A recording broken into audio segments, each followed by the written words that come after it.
Sunshine, sleepyhead. I'm not letting you go to work today. Wait, what? Everybody, listen up.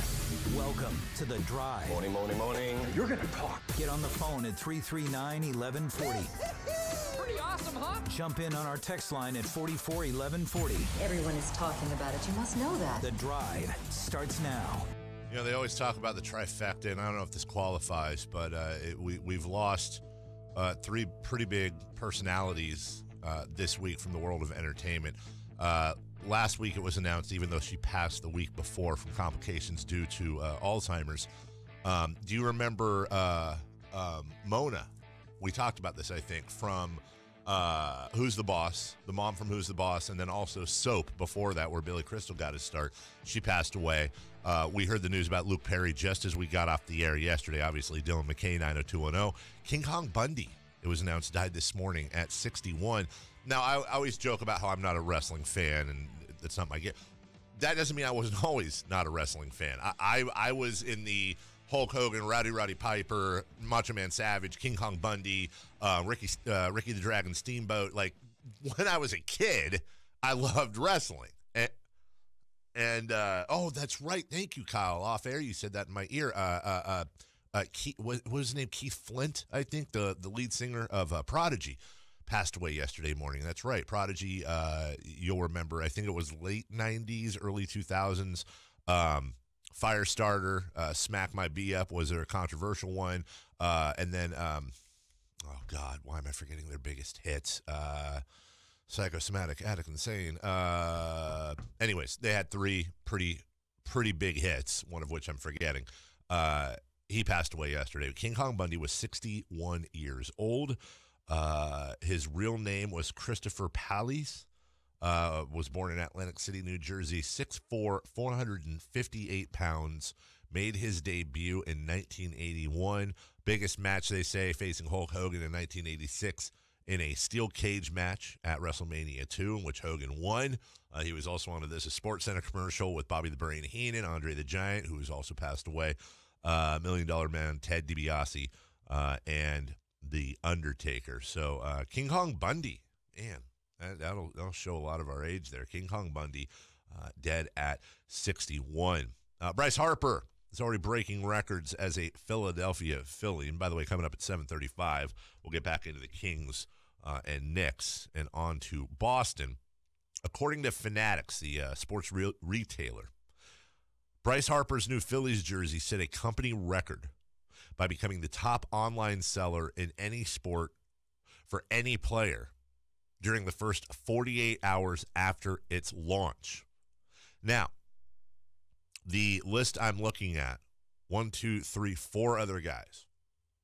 These were all people that immediately switched teams, which makes sense. You're already an established superstar, then you switch teams. One of these guys kind of stands out a little bit differently.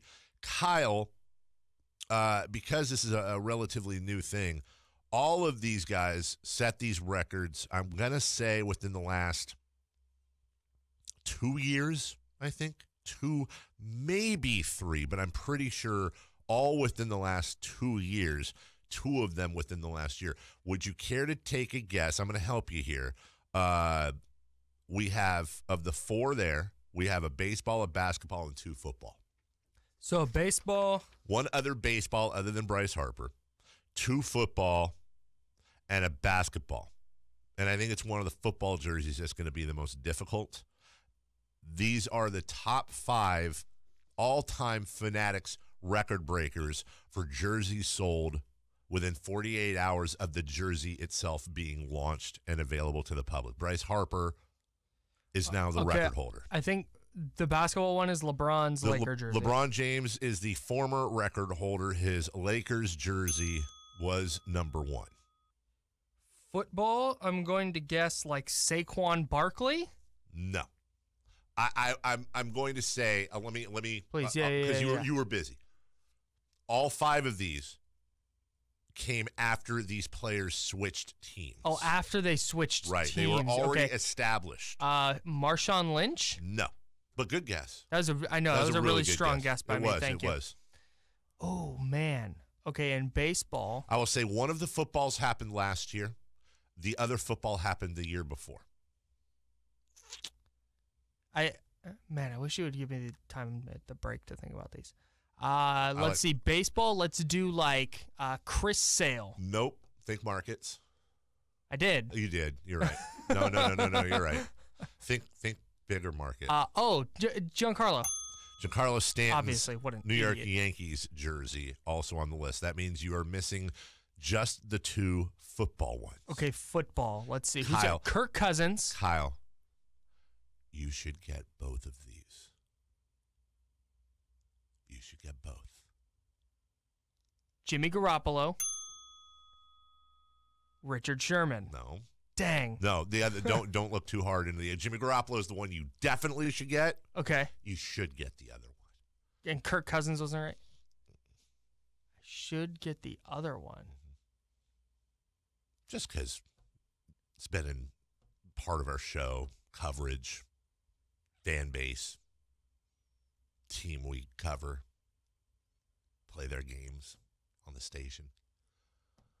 Marshawn Lynch. Marshawn Lynch came to the Raiders. Oh, is somebody who left the Raiders. Mari Cooper. Other guy. Better. Khalil Shut Mack. up, Jay. Khalil Mack, Giancarlo Stanton.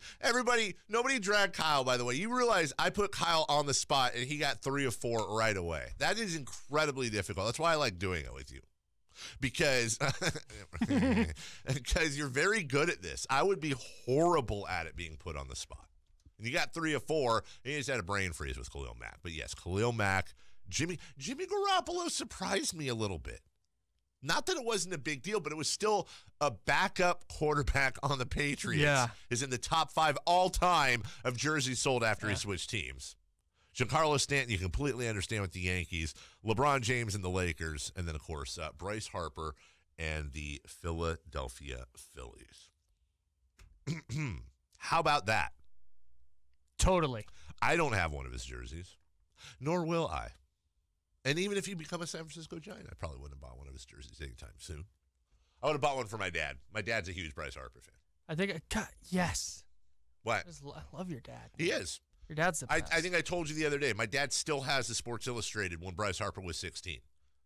He still has that when Bryce Harper was 16. It was a cover story. He was like, it was basically this guy's LeBron James. And that's why he jumped on board early and he's still riding the train? My dad read the article and got really excited about this kid. One of the anecdotes in the article was they were measuring a home run that he'd hit. Again, I think he was 15 at the time. They were measuring a home run that he'd hit at 570 feet in Las Vegas.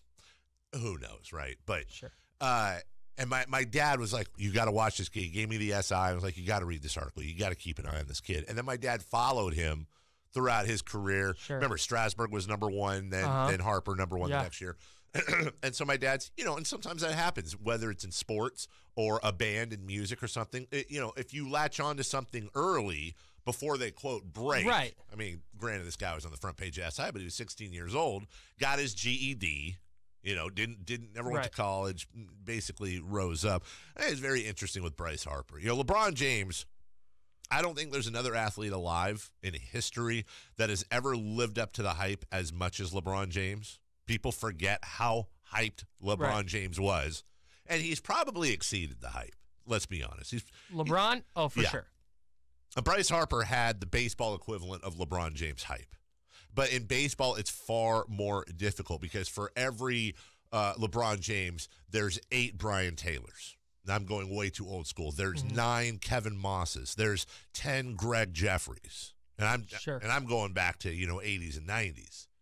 There are always and to be honest, injuries are a factor. They definitely factor in, and he certainly had a fine career. Would you say Steven Strasburg has lived up to the hype he had when he was drafted? I agree. He's been really damn good. Sure. No doubt.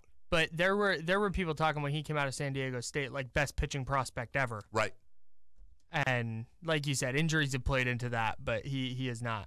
I mean, Bryce Harper's won an MVP. I think even he's been, I don't want to say underwhelming. Underwhelming is not the right word, but I think he's even, if you're going LeBron style hype, he's not the LeBron of Major League Baseball. It's time to call Sierra Pacific for this winter's best deal on a new furnace. Call Sierra Pacific now, 800-551-3040. We'll get into Threefer Madness next. Just looked at the text line. A lot of people want me to say this, and I will, because it's from several different people. So I'm going to go ahead and I don't know why people would lie about this. The owner of Leatherby's passed away on Sunday. We were talking about people that had passed. Man, I grew up on Leatherby's. Leatherby's is great. Oh, it's the best. Oh, that stinks. All right. Well, I don't know how old he was, but I would assume he lived a long and good life and certainly left a mark on our city. Leatherby's is, well, if you live in Sacramento, you know Leatherby's. I don't have to get through that to you. We'll take a break. Threefer Madness is next. We want to talk about free agency. I'll just give you a tease on the first one. Most exciting free agency. I want them ranked. NBA, NFL, Major League Baseball. We'll get into that and more next. Sports 1140 KHTK. Welcome back to The Drive. Time for Threefer Madness. The right wing fires up a three. Count it on a foul! Lets the three-point shot fly. Oh, he's done it again! Threefer Madness. Oh, he's done it again! Time for Threefer Madness. 3 questions, 3 answers. Threefer Madness brought to you by Fire Wings. 21 different flavors to choose from. Firewings.com. Just wing it. A couple of notes before we get to the Threefer Madness questions with Kyle. The Palms and Vegas got a $600 million upgrade. Kings fans know exactly why I'm bringing this up. Formerly owned by the Maloof brothers. They still have a percentage. Including a $100,000 a night suite designed by artist Damien Hirst and filled with his custom artwork. It looks like there's sharks in a shark aquarium in this suite. $100,000 a night. Yep, I agree 100%. Also, the person who won, remember the $1.5 billion Mega Millions? I guess that person's finally claimed their prize. And there's a story coming out that they were quick pick tickets. That's where the machine will randomize and give you your pick. And the person who won let a person cut in front of them in line to purchase their tickets. How would you like to be the person that cut in front in line? Could have been the $1.5 billion winner, which is probably like $100 million after taxes in California. Kyle, question numero uno. Rank the most exciting free agencies, NBA, NFL, or MLB. I actually think you nailed the ranking right there. I think that's what it is. I think the NBA free agency period is unlike anything, I think, in our sports here over in the America. I can't speak to soccer free agency in Europe. But the NBA free agency period in July it's like NBA Christmas, well, in July. NFL, I think, is fun, too. I would put the NFL second because everybody's going everywhere. And there aren't a lot of trades during the season in the NFL, although you're starting to see a little bit more.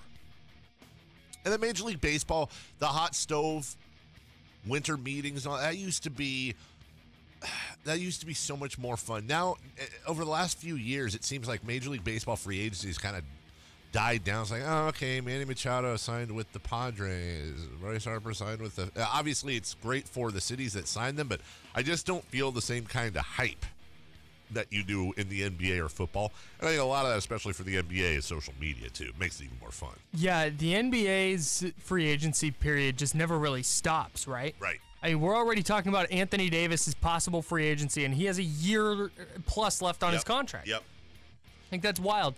So I think the NBA is at the top for me just because it is such a 24-hour news cycle thing. The NFL's second, and then MLB. I think if we had more of like a rapid fire, like Machado signs, Harper signs, right, it might be more exciting. But the fact that it gets dragged out for so long, it kind of dulls it. Is the greatest free agency signing of all time, when you factor in excitement, is it still DeAndre Jordan? DeAndre Jordan to the Mavericks and then back to the Clippers. And Paul Pierce printing out a rocket ship and posting it. No, I think for me it's still LeBron going to the Heat. Because going into that, there were reports he was going to Chicago. I think Stephen A. Smith said he's going to the Knicks. No, it wasn't, because Stephen A.'s the one that nailed he was going to Miami. I remember this. This was like Stephen A.'s biggest prediction was that came true. Stephen A. nailed he was going to Miami. Okay, somebody said somebody had him going to the Knicks. So there were like when he had the decision, people genuinely didn't know. Right. Like there were crowded bars in Cleveland watching this free agency. So for me, it's LeBron. Question number 2. How do the Suns sweep the Bucks? This is pretty amazing. The Bucks are 60-plus games into the season. They became the final team in the NBA to lose 2 games in a row. The Bucks had not lost 2 consecutive games all season. And they certainly hadn't been swept by any team. And the Phoenix Suns, the worst team perhaps in the entire association, beat Milwaukee back on November 23rd in Milwaukee, 116-114. Okay. The Suns, who just got done losing more games in a row than Milwaukee has lost all year. All year long. Oh, and by the way, the Suns have won 3 of 4. After breaking that streak, they won in Miami. They lost at home to the Pelicans. They beat the Lakers. And then they just beat Milwaukee 114-105 in Phoenix. Wow. It's really something. What in the heck? It's the curse of Eric Bledsoe. Oh, Kyle, I was just looking because I'm looking at the Phoenix schedule. Phoenix is playing the Warriors, or are playing the Warriors. Chalk it up as an L. Sunday night. Chalk it up as an L. Mm-hmm. Wait, is it in Phoenix? No, it's in Golden State. Right. It'll be on TV though. It will. Huzzah. It will be on. Of course, it will. It's a Warriors game. It'll be on NBA TV. Oh. So you'll be able to watch that. And I'm sure it'll be on locally in Phoenix. Oh, I got you. That's a good point right there. I see what you were saying. You would have had a great time at that game had they been playing in Phoenix. I had a great time by myself. We got to go, but question 3. Could Kyler Murray really go number 1? It's more of a question for you. You know, Chris Biederman was saying that yesterday, saying the buzz around the combine was that Kyler Murray could go number 1, and I started reading about it yesterday. Yeah, this isn't Chris like heard one thing and he's reporting it. This is a widespread notion. I thought Baker Mayfield going number 1 last year. Remember, it was who the hell was it at number 1 last year? The Browns. No. Who was going to be the number 1 pick? It wasn't Baker Mayfield. Well, we didn't know. Baker was not. Saquon Barkley was up there. Sam Darnold was up there. Like all the quarterbacks. Sam Darnold was the guy that most thought that was going to go number 1. And Baker Mayfield, you thought could go sometime late top 10, maybe even slide into low teens. And then in the final 2 days, remember, Baker all of a sudden soared up to number 1. This would dust that. The rise from Kyler Murray from, he's too short, but he's kind of cute, Heisman guy. That's neat. Maybe he's a first-round pick in the NFL to going number 1 in the draft. Oh, by the way, to a team that I believe had a quarterback taken with the 13th pick last year, 10th pick? 10th. Traded up to grab a quarterback with the 10th pick in the draft who now could be, who knows if they do that. You read about perhaps him going and working with Jay Gruden in Washington because Alex Smith's out. But Kyler Murray going number 1 in the draft. Yeah, if the Cardinals did do that, they would have to trade Josh Rosen, which would cost them about $8.1 million in dead money. So you're paying $8.1 million to effectively get Kyler Murray, which I think is worth it if Cliff Kingsbury thinks it's his guy. So Chris Biederman talked about this yesterday. You're bringing in a new coach. You want him to be able to run his offense. And if he thinks Kyler Murray is the guy to do that, then you have to go get him. Like, you can't afford to pass up that opportunity. And I'm with you, though. He was going to play, the thought was, he might play baseball if he's not a first-round pick. Now he might be number 1 overall. And at first, when this first came out, I was like, no, this is ridiculous. That's crazy. But it's gotten so much traction throughout the combine. I know we're late. We'll talk about this more at 8:05. But there was one thing Chris said yesterday I kind of disagreed with. Why would Arizona broadcast this? Why would they? What advantage do they have? Because if you're Arizona, here's a hell of a question. You take Kyler Murray number 1, or do you bet that Kyler Murray will be available at 4, at 5, at 6, and try to grab some sort of assets, trade back in the draft, and still get your guy?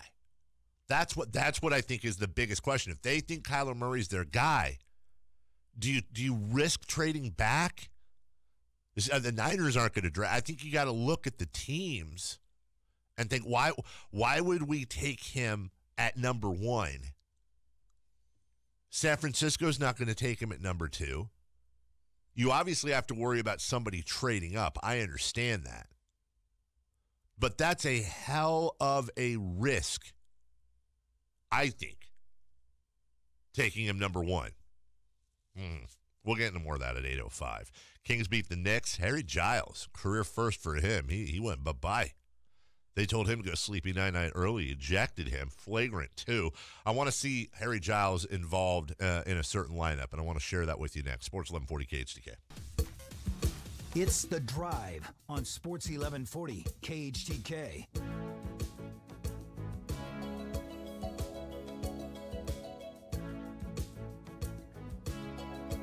We take your phone calls at 339-1140. Kyle, are we doing a contest right now? All right, so we take your phone call. Good morning, David. Welcome into The Drive. Hello, David. Is David turned up? There we go. Hi, David. Hey. Can you guys hear me? Oh, there you are. Got you, buddy. Sorry. No, just a quick question for you guys. I'll take it off the air, but I'm still curious as to why teams are so infatuated with taking a quarterback so early, like 1 or 2, when time and time again they turn out to be busts in the NFL, and you can find a dime in the rough for a better quarterback later or off of outside of the draft. I thank you for the call. I understand where David's coming from. You know, you looked at the list last year of all these stud quarterbacks, all the highest paid quarterbacks, none of them made the playoffs. I understand that the thought process. Kyle, am I off base by saying, because you're Mr. Football guy, that yes, you're going to find, it seems these days, you have as much of a chance of a guy being a second, third, fourth round pick who's a great quarterback as you do a number 1, number 2. But you narrow the field the higher you pick generally. There's so many people to pick from in the later rounds. I think the odds of getting a franchise quarterback in the top 10 of the draft it's more easy to target that. Just a lot of those targets have been missed. We're not that far removed from Peyton Manning being number 1. We're not that far removed. You know, Baker Mayfield turning around the Browns. No, he went 1. Ryan Leaf went 2. That's right. We're not that far removed. Obviously, it was last year, and Baker Mayfield still has a lot of career, but obviously that looks like a good move by the Browns. But I understand where he's coming from, especially when you look at the highest paid quarterbacks and what they didn't do last year. Because the reason teams do it is because the quarterback is the most important position on the field. Yeah. And when you need one, you're going to take the best one that you think is available. If you can't go, hey, we're going to take a quarterback in the 3rd round. We'll just see who's there, because sometimes 3rd-round quarterbacks work out. Like, that's just not how it works. Right. If a team doesn't, like the Giants, if the Giants went 2nd or 3rd round with a quarterback because they still feel they have Eli Manning, but they might find somebody they can develop later in the draft, then fine. But you have to take the best player at your biggest position of need, the best player available, and those are going to be quarterbacks in the first round. But I understand the question. I get what he's saying. Yeah, completely. But it's just not how teams aren't looking at it going, hey, you know what? Tom Brady was a 6th-round pick, so we're just going to wait till the 6th, because way more quarterbacks taken in the 6th round don't work out. Luke Falk last year for the Titans literally got picked. He's a quarterback at Washington State. Set all sorts of Pac-12 passing. Right. Literally got picked at the same pick Tom Brady did, number 199. Yep. And was cut from the Titans in training camp and picked up by the Dolphins, and I think was on their practice squad. Yeah. It's such a coin flip at that point. From the 916, probably late to this, but whose jersey are you two wearing? Is that a Nemanja Bjelica jersey? Nope. No, please. It's Jack Cooley.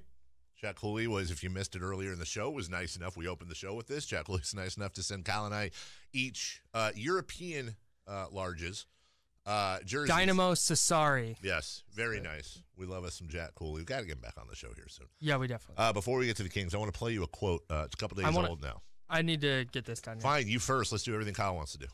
Well, it's just an awesome giveaway. I agree. You know, if you love sacrifice bunts, then you're going to want these Steve Miller Band tickets.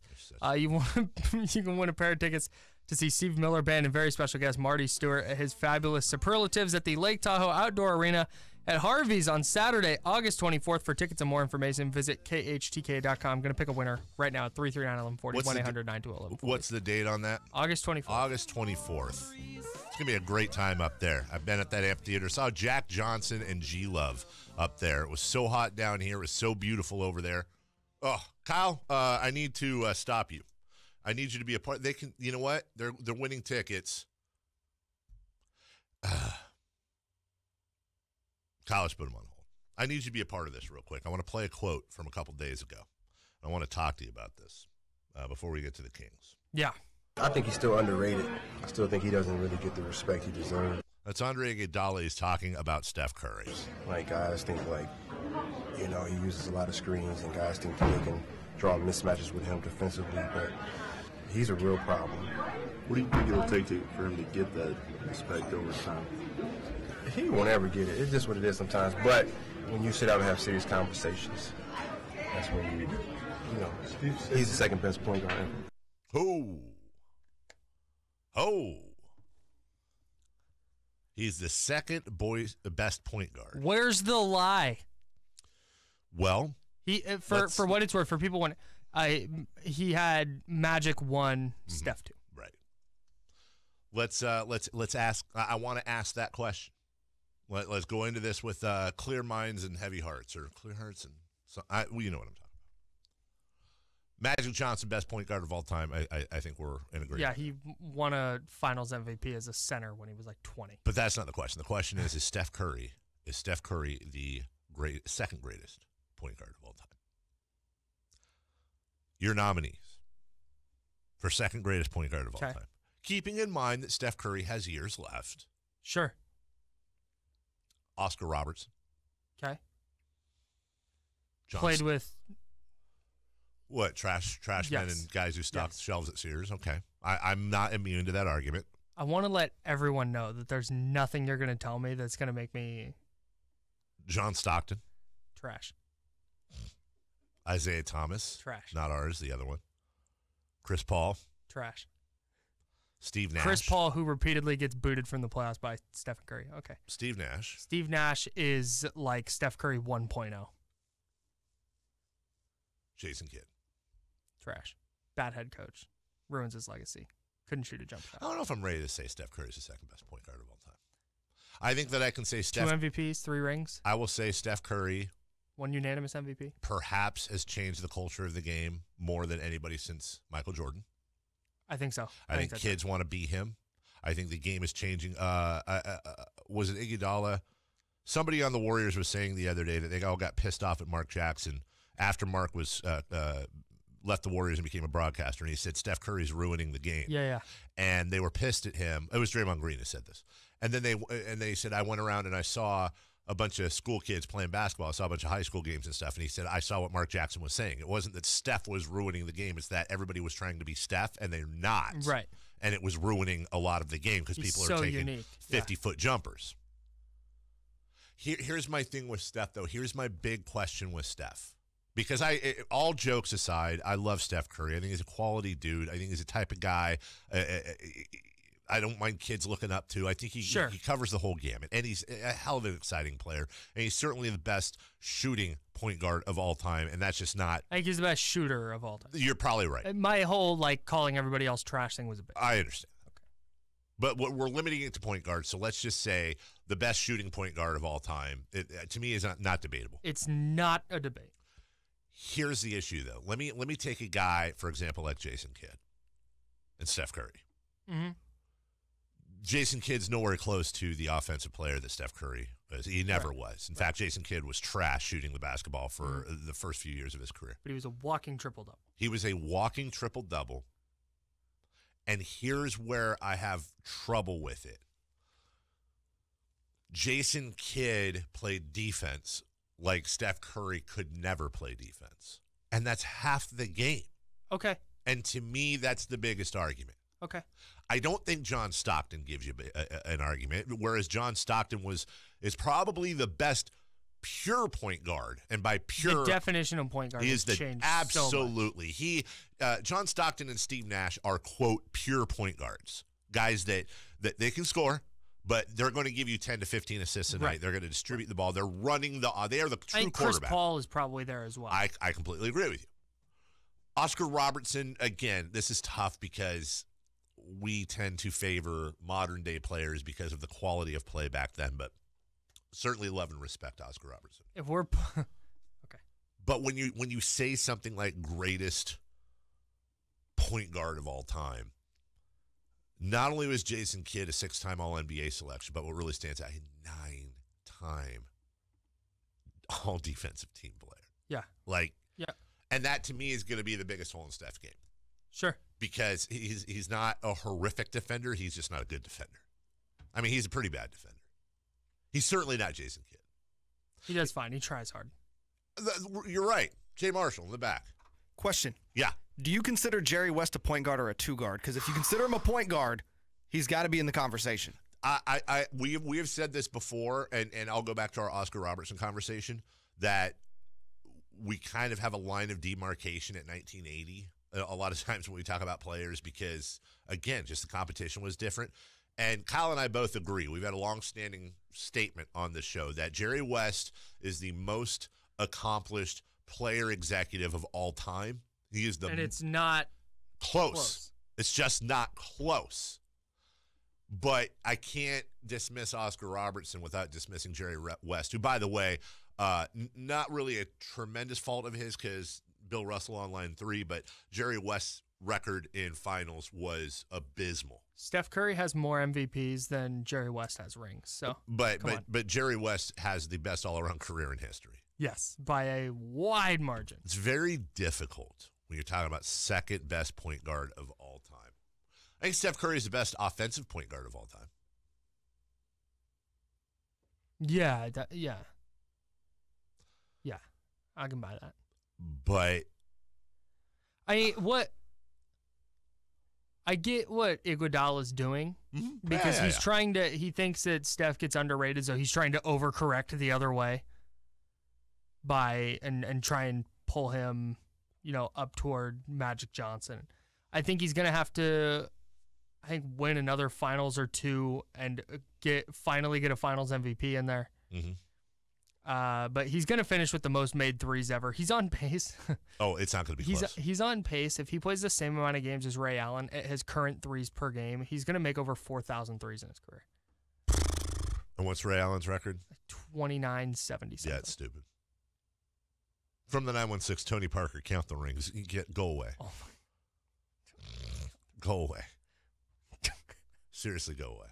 Tony Parker's a really good player. Tony Parker's a great player. Tony Parker is Tony Parker a Hall of Famer? Yeah. Yeah? Yeah.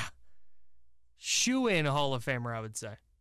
Just real quick. No, I know what you're going to do, but Tony Parker's a shoe-in Hall of Famer. I'm just, you know what? I don't want So is Manu. I don't want to say. So is Tim Duncan. I think it'd be cool if they all went in together. Obviously, that can't happen. They delay Tim Duncan's induction just to...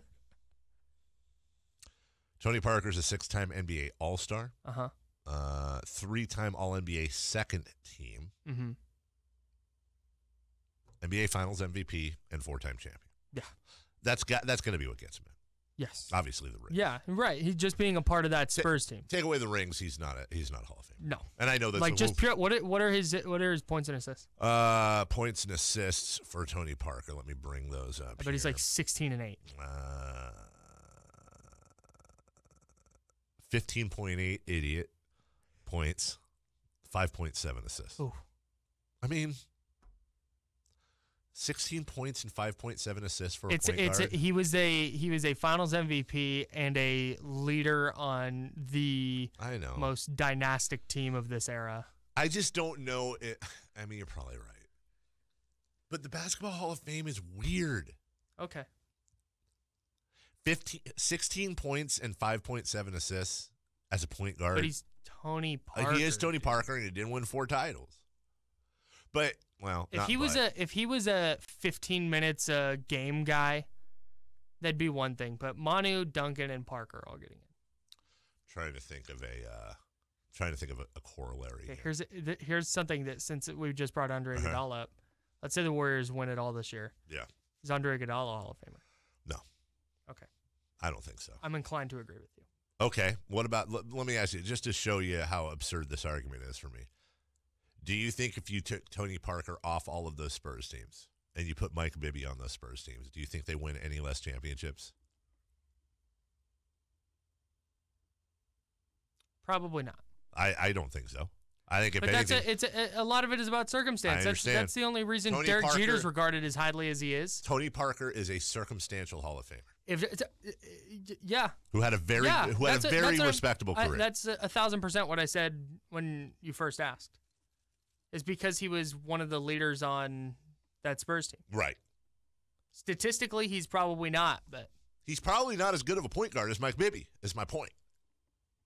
Mike Bibby's certainly proven himself over and over again in the clutch. Way better because count the rings. You know, with all the conversation we had about point guards, one name that wasn't listed was Gary Payton, who I don't think is the second best point guard ever, but certainly I think underrated. Very underrated. And certainly, we talked about Jason Kidd and his defense. I don't know if you know this. Gary Payton was quite the good defender when he played. What? Yeah. I would love to see that. No, Jay. Yes. No. Yes. I'm so happy that the peanut gallery. That was really good. It wasn't. That was solid. One of my all-time favorite sports photos is the one of Michael Jordan palming the basketball with his right hand, like turned this way, and Gary Payton like just in his jersey reaching out for the ball.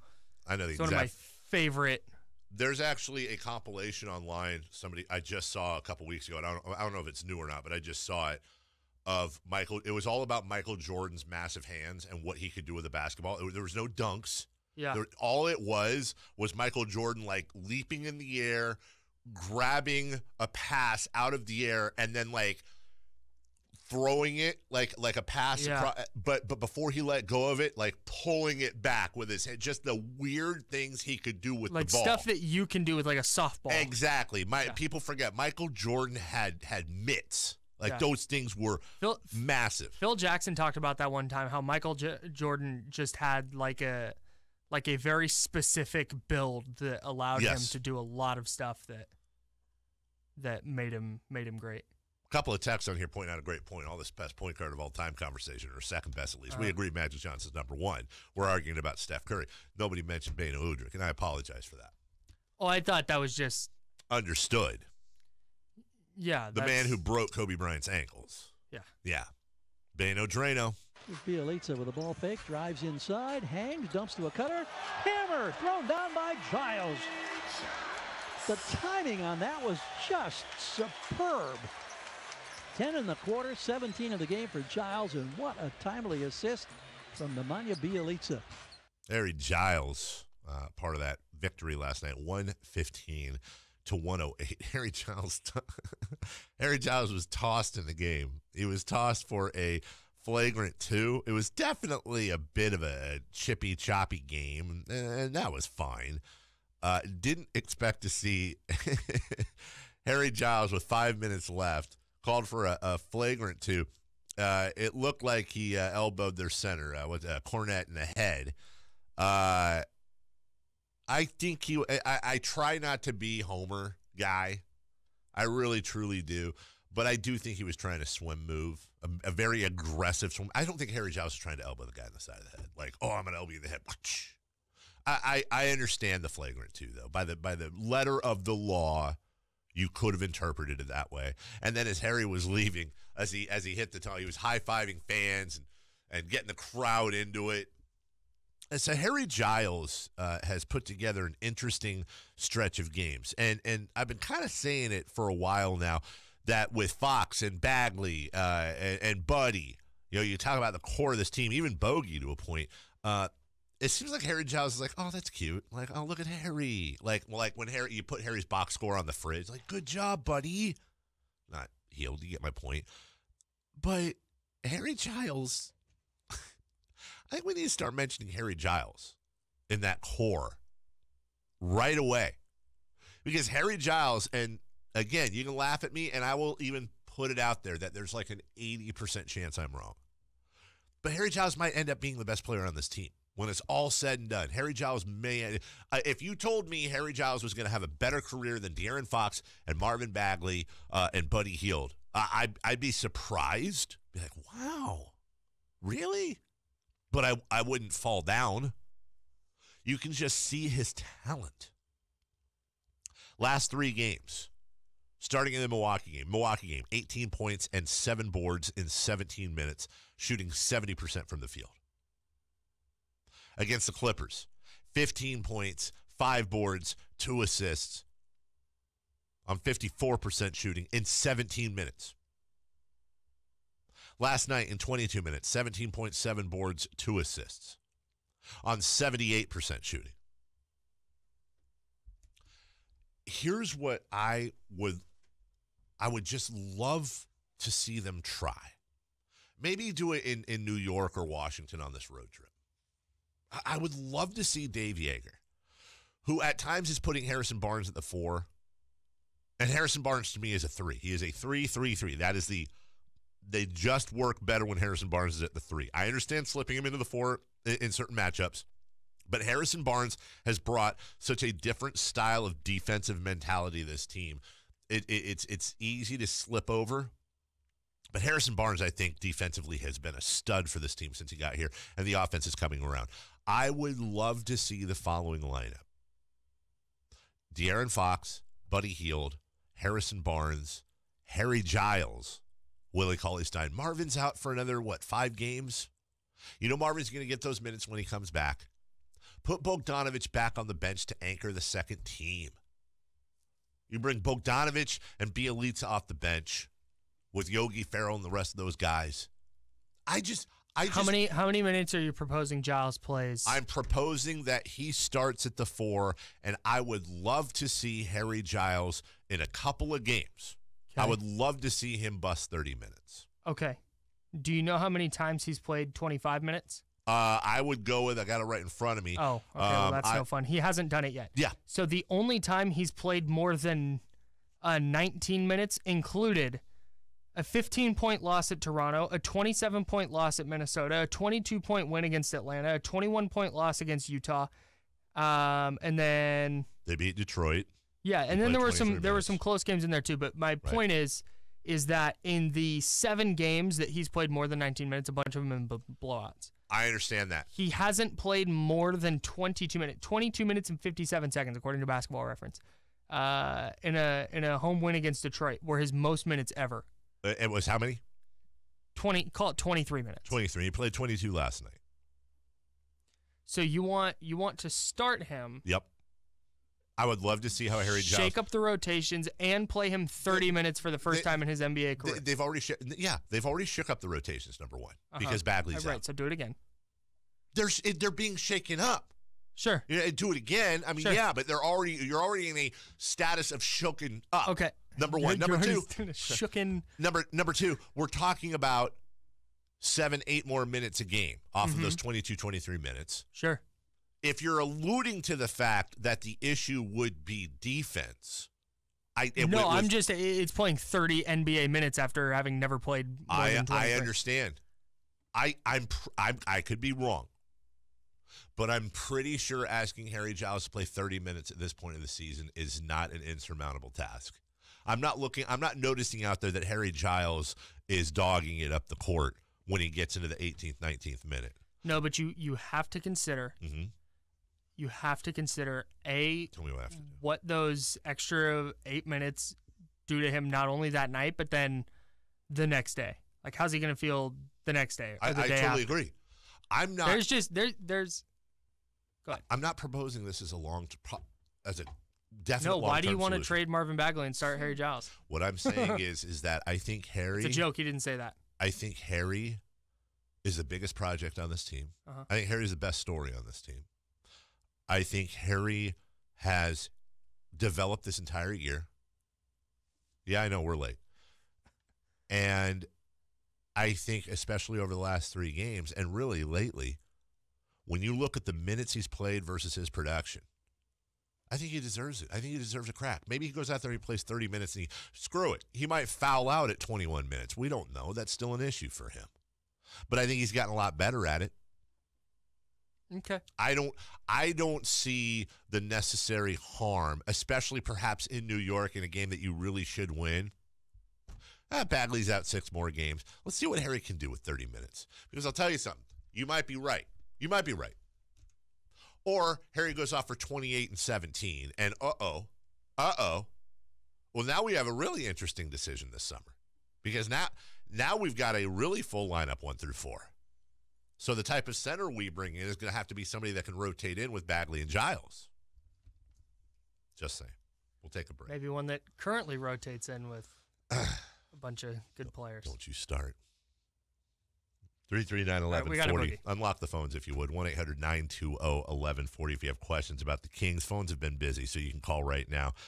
We'll talk a little bit of Kings next, and we'll get into NFL franchise tags and an NFL wrap-up. That'll depend on your phone calls. Next on The Drive, Sports 1140 KHTK.